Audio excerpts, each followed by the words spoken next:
il y a une raison à cela. On peut dire rationnellement, ça se comprend. Le politique étant le levier essentiel des forces de l'humanité. C'est comme ça que ça marche. Je me rappelle, dans mon enfance, j'avais lu un livre en français du nom des Misérables, d'un certain Victor Hugo, je crois, c'est ça, oui. Et j'avais très, très frappé de la thèse centrale du livre. Bon, c'est un très beau livre, mais il y a une thèse extrêmement pessimiste dans ce livre.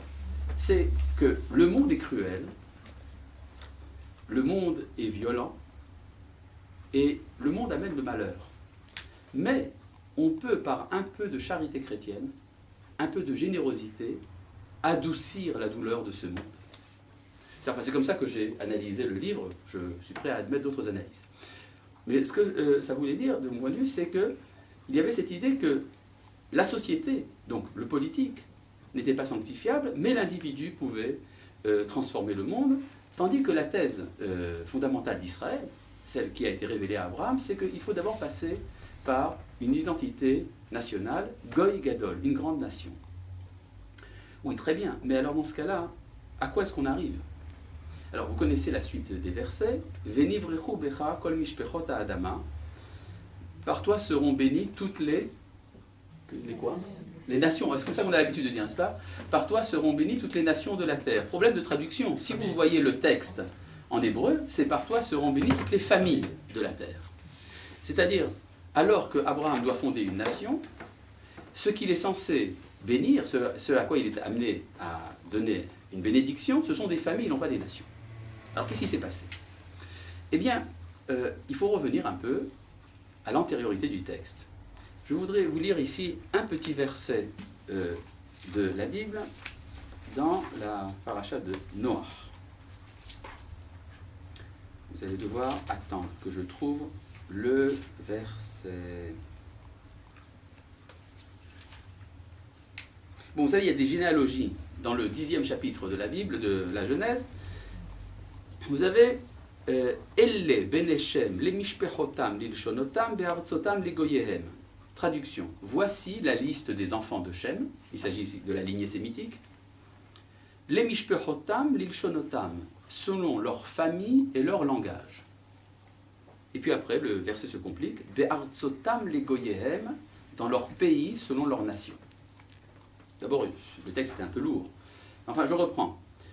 Selon leur famille et leur langage, dans leur pays, selon leur nation. Ça veut dire que les groupes humains, au début, n'étaient pas des nations. Les groupements humains étaient des familles. Et puis quelque chose s'est passé, les familles sont devenues des nations. Parce que le critère définissant les groupes a changé.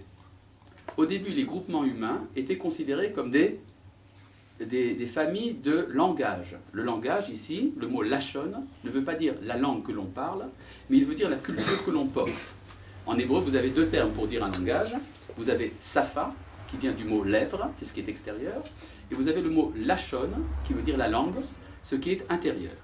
Donc quand on parle de l'échonote, on parle ici des cultures. Or, il était un moment où les groupements humains étaient définis par les cultures. Et donc, les groupements étaient des familles. Les relations naturelles entre familles, ce sont des relations cordiales. On se marie entre familles, on s'aime bien, on mange ensemble le Shabbat, si on fait le repas du Shabbat. Enfin, bref, c'est la fraternité qui est supposée, qui est censée régir les relations entre familles. Et puis, à un moment, la définition des groupements humains est passée au territorial. Be'artzotam le goyehem. Lorsque ça a été défini par le territoire, ont été fondées les nations. Or, la relation naturelle entre les nations, c'est la guerre. Le prophète Isaïe dit, viendra un temps où une nation ne fera pas la guerre à une autre nation. Lo yisa goy el goy cherev. C'est une innovation. Comment? Ce sont des nations, ils ne se font pas la guerre? C'est-à-dire que dans l'idée de nation, on a eu la naissance de l'étranger. L'étranger est exclu de l'humanité. Donc, si Abraham doit régler certains problèmes, un des problèmes qu'il doit régler, c'est celui-là. Il doit aider les nations à redevenir des familles. Venivrechu becha kol mishpechot. Par toi seront bénies les familles de la terre. Mais alors là, il y a quelque chose de paradoxal. C'est clair ce que je vous dis là? Parce que là, je vais compliquer les choses. Oui, bon, c'est très bien. Ce qui est quand même assez paradoxal, c'est que pour réussir cette entreprise, Abraham est amené à fonder une nation et pas une famille. Ve'esra les goy gadol. Je ferai de toi une grande nation. C'est-à-dire tu vas ajouter ton grain de sel au nationalisme. Alors, ça ne tient pas debout. Mais ça veut dire une chose. Ça voudrait dire peut-être, d'après le texte, que le seul nationalisme moralement légitime serait celui d'Abraham. Parce qu'il est le seul nationalisme qui n'est pas un égoïsme élargi, mais au contraire, qui a pour point de départ la réunification de l'humanité. Et donc on peut dire, il est légitime d'être nationaliste hébreu, parce que la finalité, justement, est universelle. Vous savez qu'il y a ici, ça se relie à une problématique que l'on trouve dans l'humanité moderne. C'est le drame de ce qu'on appelle le clivage gauche-droite. Sans rentrer dans la politique, mais je voudrais caricaturiser, si vous voulez bien. Je vais dire des choses extrêmement caricaturales et schématiques, je le sais bien, mais c'est uniquement pour aider la pensée à progresser. Je sais bien que dans la réalité, il y a des nuances à ce que je vais dire. Il y a deux options possibles. La première est d'aimer sa patrie, son peuple, sa terre. Si je pousse ça à l'extrême, ça devient le refus des autres. C'est-à-dire, j'aime mon peuple, et donc, je déteste les autres. C'est-à-dire, on pourrait dire, c'est un paroxysme de l'amour de soi. Et l'autre possibilité, c'est, je suis cosmopolite. Je suis citoyen du monde. J'aime tous les hommes. L'extrême de ça, et je déteste ma patrie. C'est-à-dire, je ne suis pas capable d'avoir des racines, parce que j'ai le sentiment qu'avoir des racines me coupe du reste de l'humanité.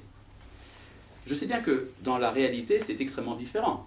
Toute personne normale, disons, sur Terre, a à la fois des attaches nationales et des attaches universelles. Mais il y a quand même une tension intérieure qui fait qu'il y a des moments dans l'histoire où il faut choisir. Et c'est un conflit difficilement soluble qui a engendré des mouvements de gauche et de droite, pour pousser ça à la caricature. On pourrait dire que une manière de régler ce problème se trouve chez les Hébreux. C'est-à-dire, Abraham va être fondateur d'une nation à portée universelle dès le départ. Et donc, de ce point de vue-là, ce problème est réglé chez l'Hébreu. On pourrait dire, plus l'Hébreu est fidèle à son identité nationale, plus il est universel. Donc, à partir de ce moment-là, nous pouvons créer un modèle pour l'exportation. C'est-à-dire, ce que nous faisons, nous autres Israéliens aujourd'hui, redevenant hébreux sur notre terre, nous faisons parfois consciemment, parfois inconsciemment, ce travail-là. Aidés par la Providence, évidemment, à rétablir une société dans laquelle l'unité des valeurs serait possible, et alors, ça serait vendu comme modèle pour l'exportation, et acheté par les goïms, par les nations.